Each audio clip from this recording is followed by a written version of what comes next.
Welcome back once again friend my स्पायरी से platform पे जिसका नाम है प्रशांत अकेडमी। दोस्तों मैं आज आपका हमेशा सर लेके आया हूँ स्ट्रक्चर ऑफ एटम का one of the last topic. दोस्तों ये लास्ट भी है और बहुत ही इंपॉर्टेंट भी है। तो दोस्तों बने रहिए मेरे साथ भी लास्ट में इस वीडियो को, और वीडियो अच्छा लगा तो एक लाइक जरूर कीजिएगा। और वीडियो को स्टार्ट होने से पहले मेरी आपसे हमेशा एक रिक्वेस्ट रहती है कि जितने भी न्यू लर्नर्स हमारे इस प्लेटफॉर्म पे नोटिफिकेशन बेल साथ साथ में सब्सक्रिप्शन आइकन जो दोनों आपको नीचे दिख रहे हैं, दोनों को लाइक कीजिए, सब्सक्राइब कीजिए।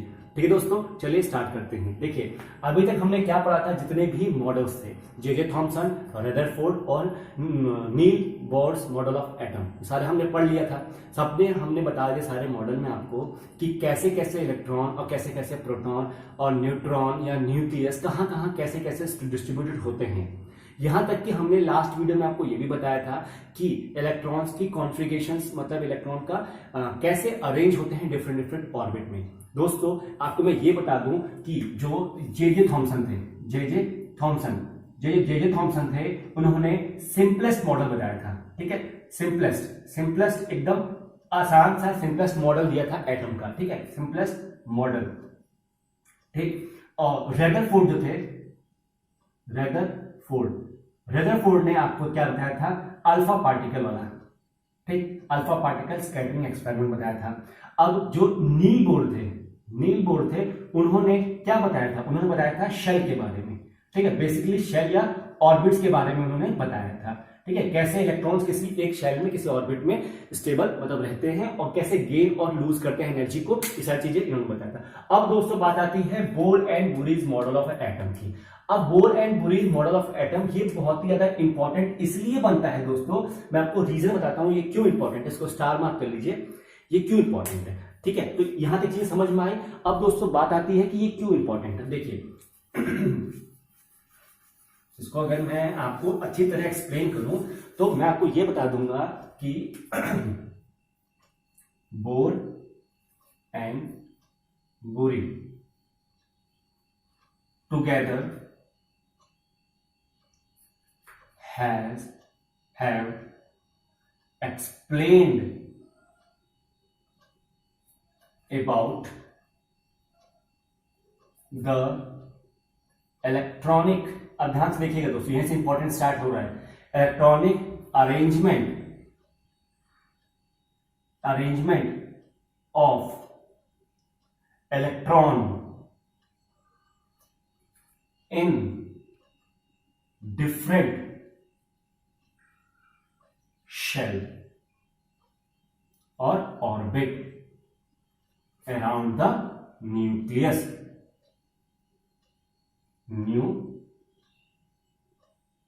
अब दोस्तों क्या है ये, देखिए यहां से स्टार्ट है, electronic arrangement of the electron in a different orbit of shell around the nucleus, या इसको आप ऐसे बोलते हैं इलेक्ट्रॉनिक कॉन्फ़िगरेशन ऑफ इलेक्ट्रॉन।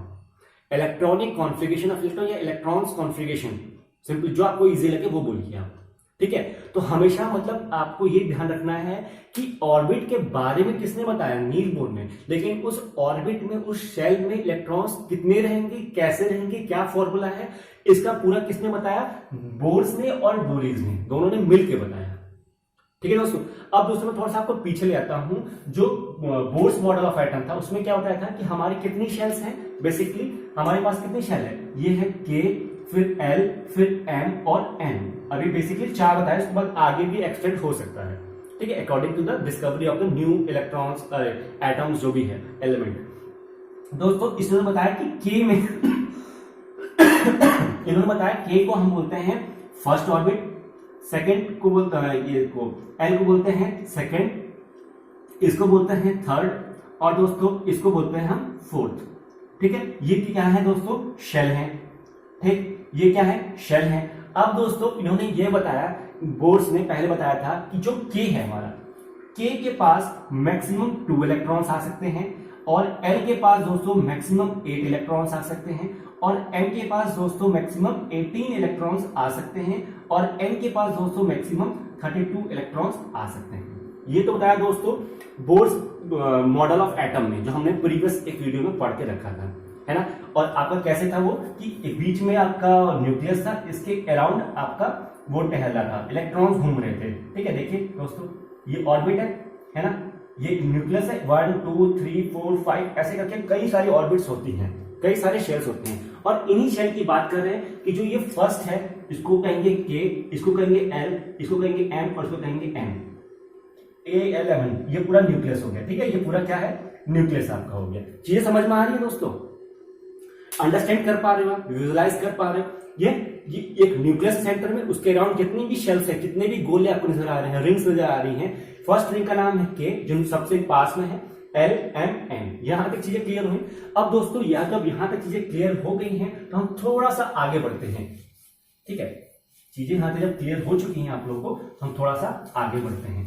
ठीक है दोस्तों, अब देखिए आगे क्या बात है। आगे उन्होंने ये बताया, देखिए जो bore and bullish model of atom है, अब इस पे बात कर रहे हैं। इन दोनों ने मिलकर हमें दोस्तों ये बताया है कि इलेक्ट्रॉन जब फिलिंग होती है शेल में, इलेक्ट्रॉन्स की फिलिंग हो रही है, तो इलेक्ट्रॉन्स सबसे क्लोजेस्ट शेल जो होगी न्यूक्लियस के पास, न्यूक्लियस के पास सबसे क्लोजेस्ट शेल जो होगी, सबसे पहले इलेक्ट्रॉन वहां फिल होंगे। ठीक है, वो अपनी कैपेसिटी अपनी जगह पे भर जाएंगे, अपनी जगह पे बैठ जाएंगे। फिर उनके बाद फिर नेक्स्ट शेल आएगी, फिर उसको कंप्लीटली फिल करेंगे, फिर नेक्स्ट शेल आएगी, फिर उसको कंप्लीटली फिल करेंगे। ऐसे ऐसे स्टेप बढ़ता जाता है, पहली बात। दूसरी बात कि जब तक आपकी प्रीवियस शेल फिल नहीं हो जाती कंप्लीटली, जो हमारे इलेक्ट्रॉन है वो नेक्स्ट शेल पे नहीं जाएंगे। समझ में आई? प्रीवियस शेल, जो आपकी पुरानी शेल है पीछे, जैसे फॉर एग्जांपल आपका जो के था, ये के है, के में 2 इलेक्ट्रॉन है और मान लीजिए हमारे पास 3 इलेक्ट्रॉन वाला एक एलिमेंट आ गया, तो अगर 2 इलेक्ट्रॉन इसको फिल करना ही करना है के पे, ऐसा नहीं होगा कि के पे 0 हो जाए और डायरेक्ट वो एल पे पहुंच जाए। नहीं, वो के पे पहले 2 फिल करेगा, फिर अगर एल पे जाएगा उसके पास एक ही इलेक्ट्रॉन बचता है, कोई बात नहीं, एल पे वो एक ही चला जाएगा। ये चीज क्लियर हो गई, 2 चीज क्लियर हुई दोस्तों। तीसरी चीज ये है कि जो मैक्सिमम कैपेसिटी है आउटर मोस्ट शेल की, मैक्सिमम कैपेसिटी है जो आउटर मोस्ट शेल की, वो है 8 इलेक्ट्रॉन की कैपेसिटी है आउटर मोस्ट शेल पे। ठीक है, ये समझ में आ गया? तो ये दोस्तों करना ही करना है। ये 3 रूल इन्होंने दिए थे। ठीक है, पहला क्या है कि first electrons are start filling in closest shell of nucleus, पहला। दूसरा कि electrons can't move to next shell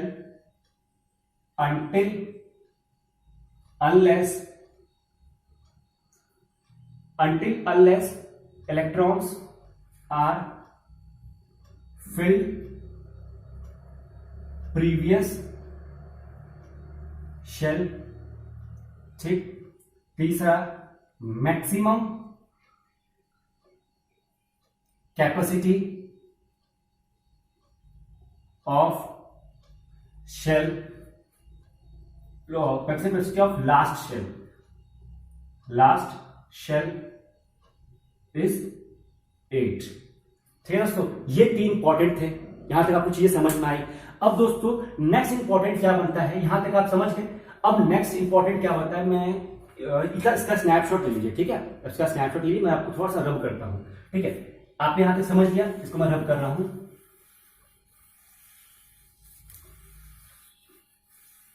ठीक है दोस्तों, ये चीज तो आपके 3 पॉस्टुलेट्स थे, आप ये चीज समझ में आई। अब दोस्तों उन्होंने क्या फॉर्मूला दिया कि जो इलेक्ट्रॉन्स को हम फिल करेंगे इनके ऑर्बिट्स में, इनके शेल में, उसका एक सर्टेन फॉर्मूला है 2n⁻²। अब ये where n is number of shell. अब दोस्तों मैंने आपको बताया था ना कि जो k है उसको बोलेंगे फर्स्ट, l को बोलेंगे सेकेंड, n को बोलेंगे थर्ड और n को बोलेंगे फोर्थ। ये नंबर ऑफ शेल्स हैं, यही नंबर ऑफ शेल्स यहाँ पे n में फिल करेंगे। अगर हमारे पास नंबर ऑफ शेल फर्स्ट है तो कैसे डिस्क्राइब करेंगे कि हम फर्स्ट शेल में कितने इलेक्ट्रॉन्स को फिल कर सकते हैं। अगर नंबर ऑफ शेल हमारे पास 2 है तो हम कैसे फिल बताएंगे कि सेकंड नंबर ऑफ शेल में, जो सेकंड नंबर ऑफ शेल है l है, उसमें कितने मैक्सिमम इलेक्ट्रॉन्स आ सकते हैं। दोस्तों बोर एंड बुरी मॉडल ऑफ एटम में यही बताया गया है कि किसी एक पर्टिकुलर सेल में कैसे हम इलेक्ट्रॉन्स का कॉन्फ़िगरेशन कर सकते हैं, कैसे हम इलेक्ट्रॉन्स की अरेंजमेंट कर सकते हैं। ठीक है, तो इलेक्ट्रॉनिक अरेंजमेंट बताई गई है किसके द्वारा, Bohr and Bury's model of atom में। अब दोस्तों देखिए कि अगर हमारे पास हम बात करते हैं के की, तो के का शेल नंबर क्या है 1। ठीक है, के का क्या है 1 है ना। तो अब अगर हम 2 की जगह पे मतलब n की जगह पे 1 रखें, इसका स्क्वायर करें तो क्या हो जाएगा 2। अब देखिए 2 ही इलेक्ट्रॉन आ सकते हैं मैक्सिमम, है ना।